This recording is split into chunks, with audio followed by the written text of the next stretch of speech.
either you want muka ends or not. So if you don't want muka ends, that's pretty easy. You just find your holes again, split them right to the end, and then you use your scissors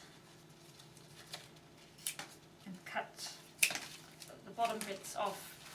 Now some people leave the tips on.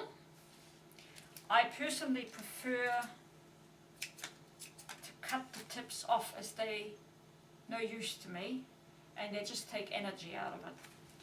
So this is what you do for kite whakairo if you don't want muka ends. So that's your prep you do for that. And if you want muka ends, it's slightly different.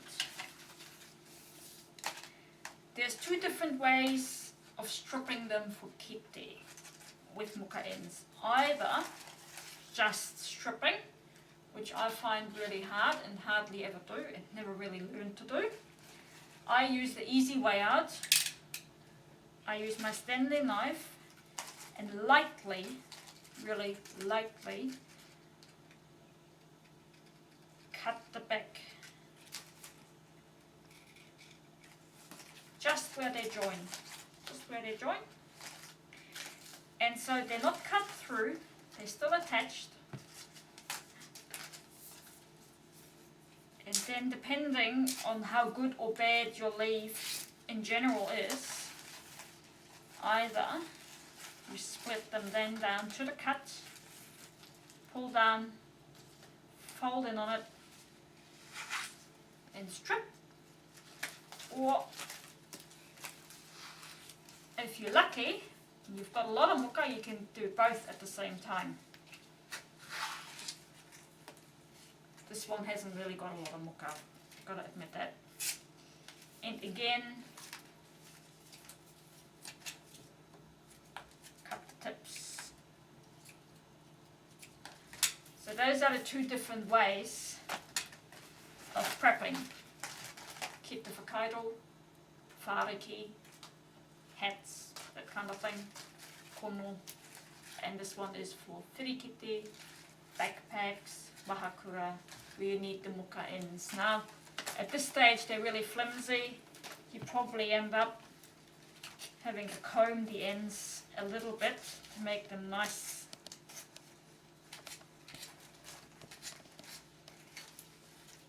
There you go, that's your muka ends. So a bit of a close-up on the cutting.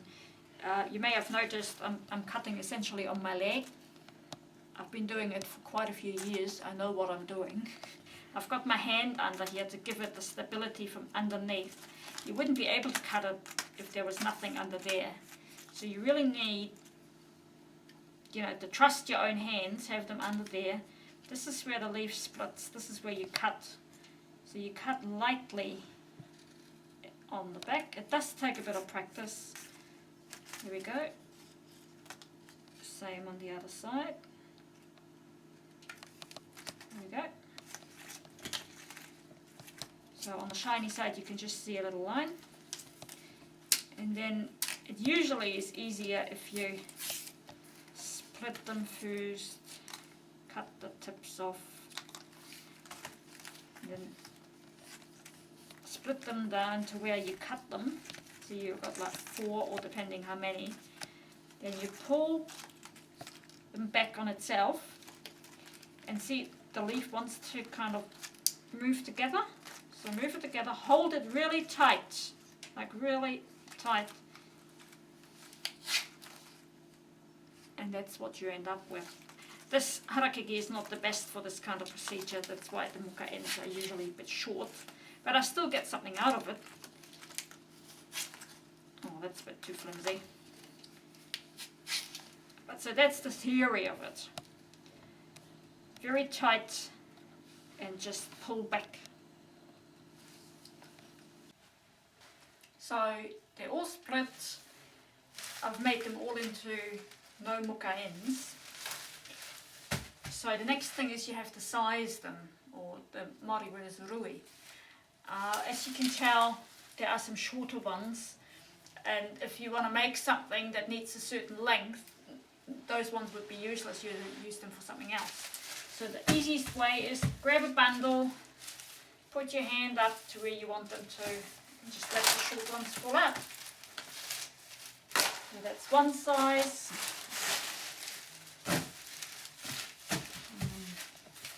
Next one down, and then you've got short ones. So you've got long, medium, short. So when you make something and you need different length, like with a lahakura, for example, where we talked about long, medium and short, this is the way how you get them. And then you can process them in their different bundles. And if you don't use them straight away, boil them or just bundle them up and dry them, and then moisten them again when you need them. So to finish the processing or the preparation, really, we need to soften them, hapine or haro in some other regions in New Zealand. So I'll show you how to do that. I'm using a simple glove. It helps with the pain. Trust me, if you do hundreds of them in one go, which most people probably don't, but I do, it does help with the blisters. So I use my scissors. Some people use blunt knives. Butter knives are apparently really good. There are some Phormium tools out there. Whatever you want to use is really up to you. I prefer just my simple scissors, so I don't have to carry around hundreds of tools. And so what you do is on the dull side, or I only do on the dull side, some people do both sides. So I do the dull side, and just like you do with that little ribbon that you curl up, you run it across your scissors like so, and then you end up with a little soft workable piece of harakeke. So you do that with the whole lot, and then that's what they call processed. So now you can either use them straight away and weave them, or you can boil them and dry them, whatever you prefer. But this is essential. If you don't do this, they will curl up like pee-pee strips, and unless you want them to curl up, you only got a couple of days sometimes to do this process. Now, the preparation I've shown you is the way I do it. There is probably another 10 different ways of doing it. Every single weaver's got their own preference, so you've got to find your own way what works for you. It's just a guideline, so whatever your preference are, keep on weaving.